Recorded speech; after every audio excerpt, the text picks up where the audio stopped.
गृहमन्त्री सुदन गुरुङ बारा र पर्साको नाकामा पुगेका थिए, तर गृहमन्त्रीको रूपमा होइन। न सुरक्षाकर्मी साथमा थिए, न प्रहरीलाई नै खबर थियो। मुखमा मास्क, आँखामा चस्मा लगाएर उनी सामान्य नागरिक झैं सीमावर्ती नाकामा बसेका थिए। स्थानीयसँग गफ गर्दै, गुनासो सुन्दै, चोरी तस्करीको वास्तविकता बुझ्दै।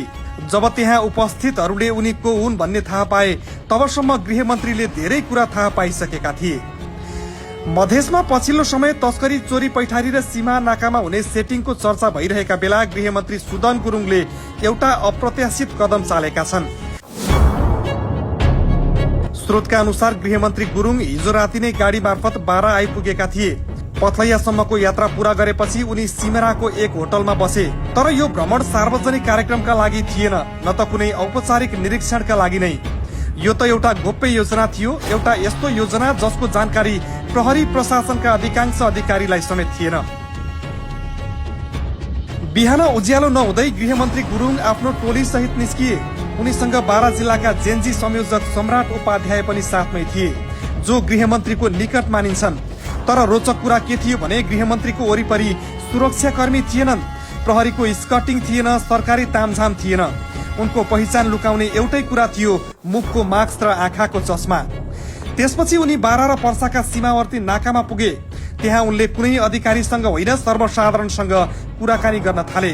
स्थानीय व्यापारीसँग बसे, साधारण नागरिकसँग गफगाफ गरे र सीमामा वास्तवमा के भइरहेको छ भन्ने बुझ्ने प्रयास गरे। भिडियोमा पनि देखिन्छ उनी शान्त रूपमा बसेर स्थानीयका गुनासो सुनिरहेका छन्। कसैले उनलाई गृहमन्त्रीका रूपमा चिनेको जस्तो देखिँदैन। त्यही क्रममा सीमावर्ती क्षेत्रमा हुने चोरी, तस्करी, अवैध पैठारी र कथित सेटिङ बारे विभिन्न जानकारी गृहमन्त्रीसम्म पुगेको स्रोतको दावी छ। स्थानीयहरूले नाकाको वास्तविक अवस्था सुनाए, कहाँ कमजोरी छ, कहाँ निगरानी फितलो छ र कसरी सामान ओसार पसार भइरहेको छ, ती सबै कुरा गृहमन्त्रीले प्रत्यक्ष आफ्नै कानले सुने। त्यसपछि अवस्था बदलियो। गृहमन्त्रीले सुरक्षा निकायलाई जिम्मेवार अधिकारीहरूलाई बोलाए, सीमाको अवस्थाबारे जानकारी लिए, आवश्यक निर्देशन दिएर भविष्यमा यस्ता गतिविधि नियन्त्रणका लागि तत्काल सक्रिय हुने सन्देश पनि दिए। स्रोतका अनुसार उनले सम्बन्धित निकायलाई कुनै पनि प्रकारको लापरवाही वा सेटिङ फेला परे कडा कारबाही हुने चेतावनी समेत दिएका छन्।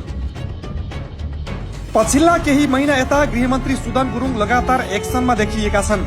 कहिले कर्मचारीमाथि कारबाही, कहिले सुरक्षा निकायलाई निर्देशन र अहिले त सीमा नाकामै भेष बदलेर गरिएको छड्के अनुगमन। मास्क र चस्मा भित्र लुकेर गरिएको यो गोप्य निरीक्षणले अब सीमा क्षेत्रमा के परिवर्तन ल्याउँछ त्यो भने हेर्न बाँकी छ। तर एउटा कुरा स्पष्ट छ, गृहमन्त्री सुदन गुरुङले यसपटक फाइलको रिपोर्ट मात्र होइन, नाकाको वास्तविकता आफ्नै आँखाले हेर्न खोजेका छन्।